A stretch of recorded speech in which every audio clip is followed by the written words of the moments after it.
날도 더운데 잘들 지내시죠?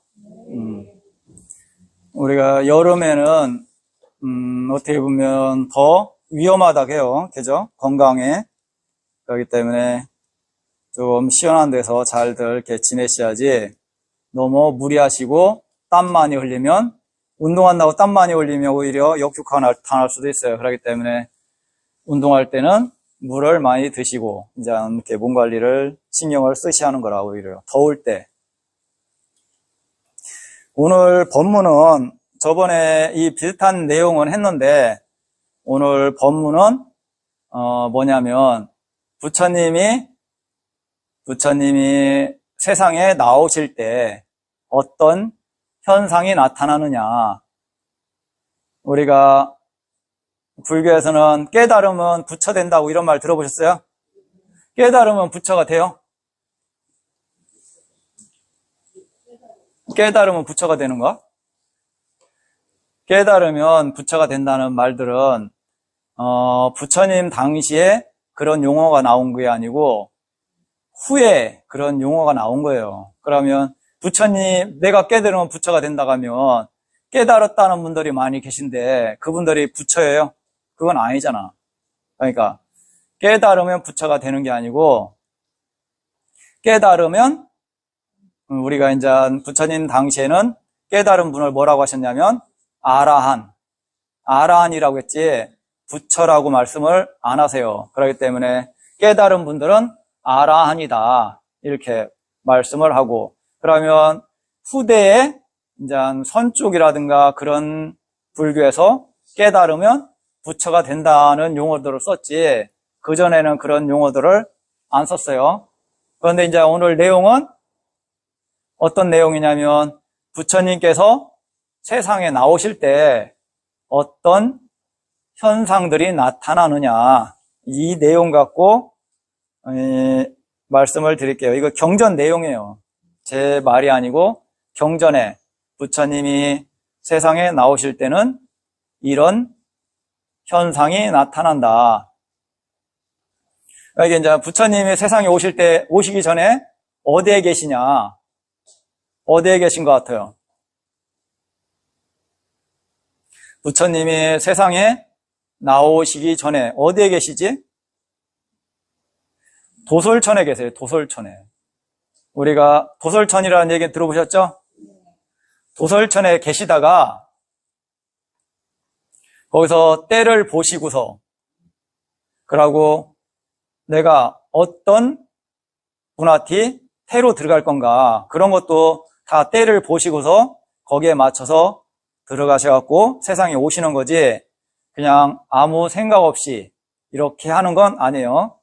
그렇기 때문에 그런 것은, 모든 것은 조건이 맞고 때가 맞아야 되는 거다. 그러니까 도솔천에 계시다가 때를 기다리시다가 그 때에 맞춰갖고 어머님 태로 들어가셔서 세상에 오시는 거지, 그러면 어머님 태에 들어가는 것도 어머님이 청정한 사람의 태로 들어가는 거지, 그러니까 청정하다는 것은 오계를 잘 지키는 분, 이런 분한테 맞춰서 그분한테 들어가시는 거지, 그냥 아무 저간 분한테 들어가시는 건 아니다. 그런 내용이에요. 비구들이여, 열의 아라한 정등각이 출현할 때는 네 가지 경이롭고 놀라운 법들이 드러난다. 무엇이 넷인가? 법들이 드러난다는 것은 어떤 것을 법이라고 하냐면 자연의 이치. 자연의 이치는 뭐냐? 여름이면 좀 지나면 뭐가 와요? 가을이 오죠. 어떤 절대적인 분이 가을을 만들었어요? 그게 자연이잖아요. 자연의 이치가 그런 이치를 갖고 있다. 그게 법이라고 하는 거예요. 이치를 법이라고 하는 거라. 그러니까 부처님이 세상에 오실 때는 그런 이치를 갖고 있다. 어떤 부처님이 오셔도 그런 이치를 갖고서 태어나신다. 이런 의미예요. 비구들이여, 보살이 도솔천에서 몸을 버리고 마음 챙기고 마음 챙기고 알아차리면서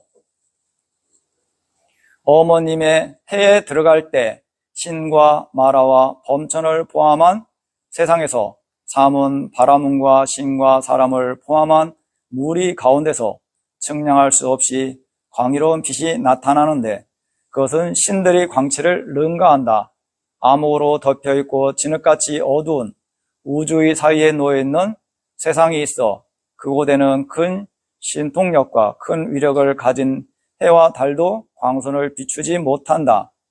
그러나 그것까지도 측량할 수 없이 광의로운 빛이 나타나는데 그들은 신들이 광채를 능가한다.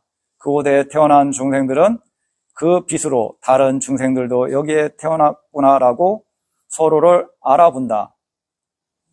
그러니까 이게 이제 부처님이 태에 들어가실 때 세상에는 광명이 비친다고 해요. 그런데 세상에 광명이 비치는데 해와 달이 미치지 못하는 세상까지도, 어두운 세상까지도 빛이 생긴다고 해요. 그런데 그 빛이 생기는데 그 어두운 세상에는 어떤 존재들이 살고 있었어. 그런데 그 존재들은 어둡기 때문에 옆에 동료가 있는지를 모르고 있었는데 그 빛이 비침으로써 아, 내 옆에도 나와 같은 존재가 있구나. 이렇게 안다. 이런 의미예요. 그러니까 우주 끝이라든가 이런 일은 어둡잖아요. 태양이라든가 달빛이 거기까지 비칠 수가 없는데 그런 세상에도 빛이 생긴다. 그래갖고 거기에 있는 존재들이 나만 있는 줄 알고 있었는데 거기에도 나와 같은 존재가 살고 있구나. 이렇게 알게 된다고 하는 거예요. 부처님이 세상에 나오실 때는 그런 영험한 일이 일어난다. 그게 법칙이다. 그런데 우리가 깨닫는다 했을 때 그런 법칙으로 깨닫는 게 아니잖아요. 그러나 부처님께서는 특별하신 분이기 때문에 그러고 그런 분들만 그런 법칙이 일어나는 거지 우리가 깨닫는다 해갖고 그런 현상이 일어날 수는 없다. 우리가 깨달으면 아라한이지. 그죠? 깨달은 분이라고 하지 부처님이라고 말씀하지는 않아요. 첫 번째가 해로 들어가실 때, 두 번째 다시 비구들이여 보살이 마음 챙기고 알아차리면서 어머님 태에서 나올 때 신과 마라와 범천을 포함한 세상에서 측량할 수 없이 광의로운 빛이 나타나는데 그것은 신들이 광채를 능가한다. 그곳에 태어난 중생들은 그 빛으로 다른 중생들도 여기에 태어났구나라고 서로 알아본다. 이게 두 번째예요. 이제 부처님 태에 들어가실 때 그런 현상이 나타나고 부처님 어머님 뱃속에서 인태할 때 두 번째, 세상으로 나오실 때 이때 두 번째로 그런 현상이 나타난다. 그러니까 그건 특별하기 때문에 부처님은 세상에 오시는 것은 아주 귀하기 때문에 그렇게 그런 어떤 법칙이 일어나는 거지 누구나 깨달으면 그렇게 된다 하면 그런 법칙이 일어날 수가 없겠죠. 두 번째가 그런 거예요. 비구들이여 이것이 열의 아라한 정등각이 출현할 때 드러나는 두 번째 경이롭고 놀라운 법이다. 세 번째, 다시 비구들이여 열애가 위없는 바른 깨달음을 깨달을 때 신과 마라와 그러니까 이제 세 번째는 부처님이 깨달으실 때 그런 현상이 나타난다. 그런 부처님이 깨달으실 때 또 한 번 우주에 큰 빛이 나타난다고 해요. 깨달으실 때. 그러니까 누구나 깨달은다고 해갖고 그런 현상이 나타나는 게 아니고 부처님이 깨달음을 성취하실 때 그런 빛이 나타나신다. 이게 이제 세 번째예요. 세 번째. 네 번째는 다시 비구들이여 열애가 위없는 법의 바퀴 법륜을 굴릴 때 신과 마라와 범천을 포함한 세상에서 측량할 수 없이 광의로운 빛이 나타나는데 그것은 신들의 광채를 능가한다. 그곳에 태어난 중생들은 그 빛으로 다른 중생들도 여기에 태어났구나라고 서로를 알아본다. 우리가 이제 부처님 당시에 곡고덕 동문이라든가 부처님이 기원정사에 오래 계셨어요. 기원정사에 오래 계셨는데 이제 밤이라든가 늦은 밤이라든가 이런 때 신들이 부처님을 친견하러 오면 그 기원정사가 환하게 비친다고 해요. 그러면 신들은 빛으로 오지 몸으로 낮춰서 오는 경우보다는 빛으로 오는 경우가 많아요. 그러면서 아주 밝은 빛이 그 기원정사를 밝힌다고 해요. 그런데 그런 빛보다도 더 밝은 빛이 부처님이 법륜을 굴리실 때, 법륜을 굴리실 때는 뭐를 법륜이라고 하죠?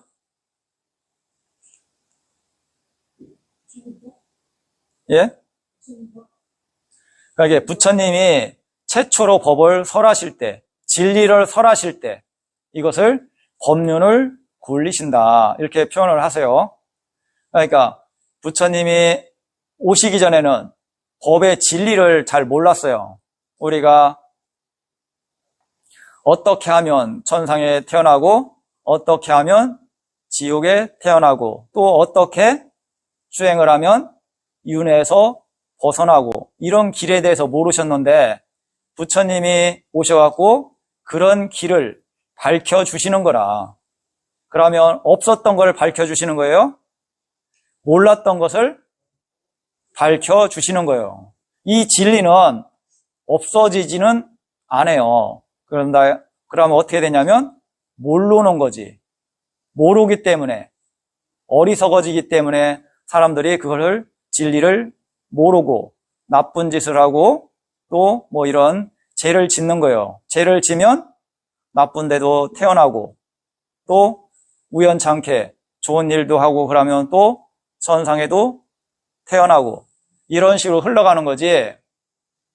그런데 이제 우리가 부처님이 세상에 오시기 전에는 그런 범천이라든가 이런 분이 복을 많이 짓고 자비희사라고 해갖고 그런 관점의 수행을 해갖고 범천으로 태어났어요. 범천에 태어났는데 그분이 자기는 죽지 않고 전능자고 절대자라고 생각하는데 부처님이 세상에 오시면서 법을 듣고 자기도 죽는구나 이런 관점의 지혜가 일어나요. 그래갖고 이제 부처님한테 귀의하고 이런 식으로 이제 하시는 거지. 그런 법이 부처님이 오시지 않으면 법이 사라졌다가 부처님이 오시고서 법륜을 굴리신다는 것은 그런 법을 설하시는 거지 없었던 것을 만들어내는 건 아니에요. 다른 종교는 뭐예요? 없는 것을 만들어내잖아요. 그죠? 다른 종교는 없는 것을 만들어내요. 불교는 그런 게 아니고 없는 것을 만들어내는 게 아니고 있는 것을 발견하시는 거라. 그러고 이제 부처님께서 그런 말씀도 하세요. 이번 겁은 행운의 겁이다. 이번 겁에 부처님들이 3분이나 오셨다고 해요.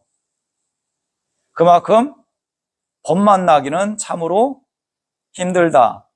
만났으면 올바로 이해하고 실천을 해야지 우리가 그냥 단순하게 불법 만나기가 쉽다고 생각하면 안 돼요. 불법 만나기는 참으로 희유하고 어려워요. 그 가치를 모르는 거지. 그러고 이제 우리가 불교에서는 또 업을 부처님께서는 어떤 식으로 표현하셨냐면 윤회를 왜 윤회를 하냐 했을 때 부처님이 이런 식으로 말씀을 하세요. 우리가 착하게 살면 착한 업이 만들어지죠. 나쁘게 살면 나쁜 업이 만들어지고 그 업을 표현으로 부처님께서는 뭐라고 말씀하셨냐면 윤회의 조건에서 예를 들어 기름진 밭 우리가 농사 지을 때 기름진 밭이 있으면 거기다 뭐를 심으면 잘 자라요? 안 자라요? 잘 자라죠. 그게 이제 업을 기름진 밭, 대지라고 이렇게 표현을 하세요. 업. 그 다음에 이 마음, 우리가 마음 하죠? 이 마음을 뭘로 표현하시냐면 이 마음을 씨앗. 이 씨앗이 밭에 업하고 조건이 되면 형성되겠죠. 업하고 조건이 되면 형성되고, 그 다음에 가래를 뭘로 표현하시냐? 가래는 뭐예요? 욕망, 욕심, 이런 관점을 가래라고 해요. 이 가래의 마음을 뭘로 말씀하시냐면 수분으로 말씀하세요. 수분. 그러면 그 셋 중에 한 가지라도 없으면 뭐가 태어날 수 있어요? 없어요? 식물이 자라요? 못 자라요? 밭과 씨앗과 수분, 세 가지 중에 한 가지라도 없으면 거기다 뭐를 심어갖고 성장시킬 수 있어요? 없어요? 없죠. 그러니까 우리가 깨달음은 뭐예요? 업의 소멸, 해탈된 분들은 업의 소멸이에요. 그렇기 때문에 다른 존재로도 오지 않는다. 업이 있어야 다른 존재로 오지. 그 다음에 우리가 욕심나는 마음, 싫어하는 마음, 좋아하는 마음, 이런 마음이 소멸된 분, 그런 마음이 소멸된 분은 뭐라고 해요? 깨달은 분, 아라한. 이런 분들은 깨달았기 때문에 어떤 존재로도 오지 않는다. 윤회에서 벗어났다. 예, 가래가 소멸된 사람을 깨달은 분이라고 해요. 그런데 이제 우리가 깨달았다고 했을 때 욕심이 일어난다든가 싫어하는 마음이 일어난다든가 이라면 그분은 깨달은 게 아니다. 그죠? 깨달았다는 분들이 그런 마음이 있다면 그것은 올바르지 않는 깨달음이다. 깨달은 분은 그런 게 소멸된 것을 깨달음이라고 하는 거지 그런 게 남아있는 것을 깨달음이라고 하지 않아요. 그러면 우리가 이제 그런 관점에 봤을 때는 그런 게 없다면 윤회는 할 수가 없다. 그런데 이제 우리가 좋아하는 마음을 일으킨다든가 부처님을 생각하는 마음, 그러고 공덕을 진다든가 이라는 건 뭐예요? 좋은 씨앗을 만들어내는 거잖아요. 좋은 씨앗. 그러면 선업의 씨앗을 만들어내기 때문에 좋은 관점에 윤회를 할 수밖에 없어요. 그건 선처로 가는 씨앗을 만들어가는 거고 윤회에서 벗어나는 길하고는 차이가 있다. 우리가 여기 경전에서 그러잖아요. 부처님께서는 마음 챙기고 분명히 알아차리고 태로 들어가신다. 그죠? 분명히 알아차리고 태로 들어가신다. 나오실 때도 마음 챙기고 분명히 알아차리고 나오신다. 이게 뭐냐면 깨어있는 마음을 말씀하시는 거라. 우리는 태에 들어갈 때 어리석은 마음으로 들어가고 또 태에서 나올 때 어리석은 마음으로 나오고 세상을 살을 때 어리석은 마음으로 살아가고, 그죠? 그러면 분명히 알고 나오려면 어떻게 해야 돼요?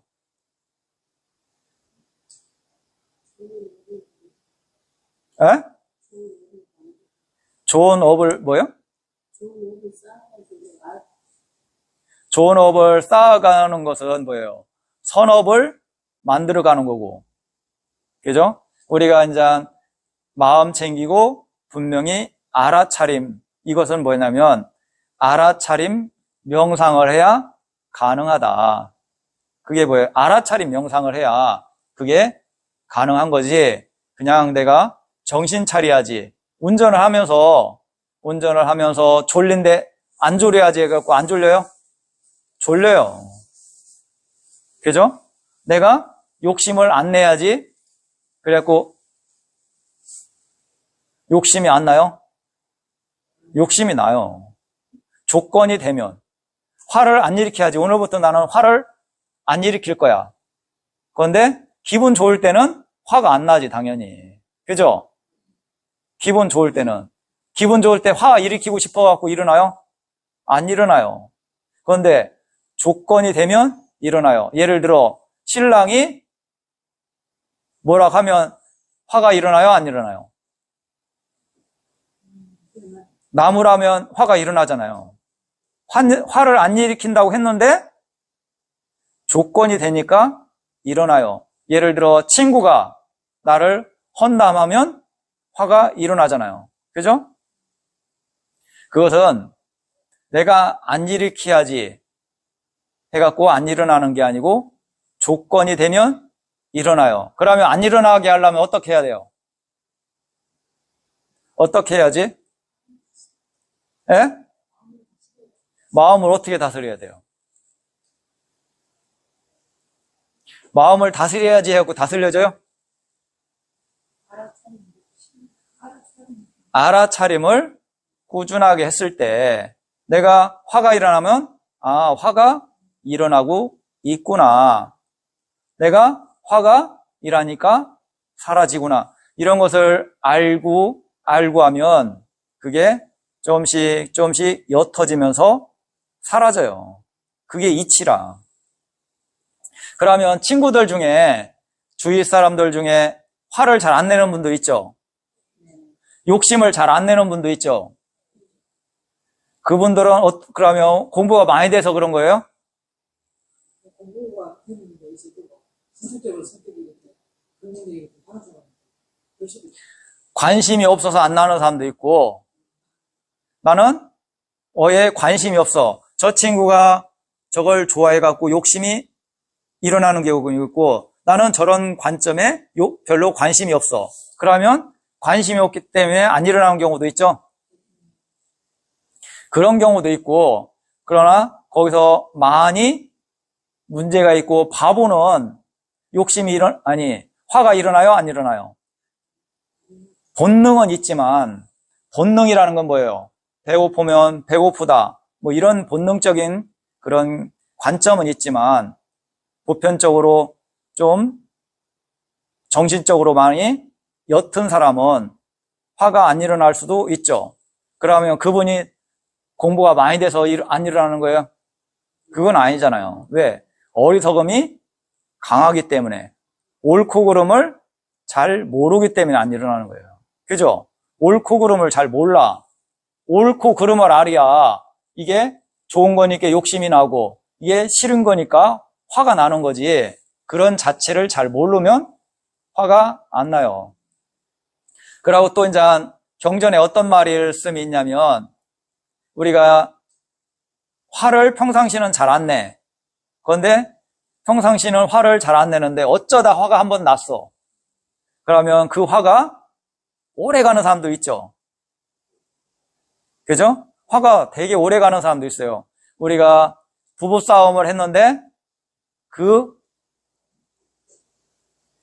그런 관점의 후유증이 몇 달 가는 경우도 있죠. 그게 이제 어떤 식으로 표현했냐면 부처님이 그런 바위에다가 새기는 경우, 바위에다가 글을 새기면 그 글이 오래 가요, 안 가요? 아주 오래 가죠. 그 다음에 땅에다가 새기는 경우가 있고, 땅에다가 새기면 바위에 새긴 것보다 오래 가요, 안 가요? 안 가죠. 그 다음에 물에다가 새기는 경우가 있고, 그러니까 화를 일으켰지만 빨리 사라지는 사람이 있고 화를 어쩌다 일으켰지만 그게 오래 가는 경우가 있어요. 그러면 그것은 오래 간다면 이 몸과 마음에 큰 영향을 줘. 오랫동안. 그죠? 그런데 어떤 사람은 화를 자주 일으키지만 그게 빨리빨리 사라져요. 물에다가 글을 쓰는 것과 같이 그 순간에 같이 사라지잖아요. 이렇게 그런 부분을 깊게 생각을 해봐야 돼요. 우리가 화를 한 번 냈는데 오랫동안 간다면 그 업은 아주 강하게 작용을 해요. 그런데 물에다가 새기듯이 금방금방 사라진다면 그 사람은 그런 업에 대한 후유증이 크지 않고 마음이 금방금방 좋은 마음으로 전환도 일어나고 이런 관점. 그러면 그런 부분들을 잘 생각해 갖고 우리가 화라든가 그런 관점의 마음이 나쁜 마음이 일어나면 빨리 사라질 수 있게 그렇게 하기 위해서는 알아차림 명상을 해야 한다. 그죠? 이런 부분에 궁금한 거 있으세요?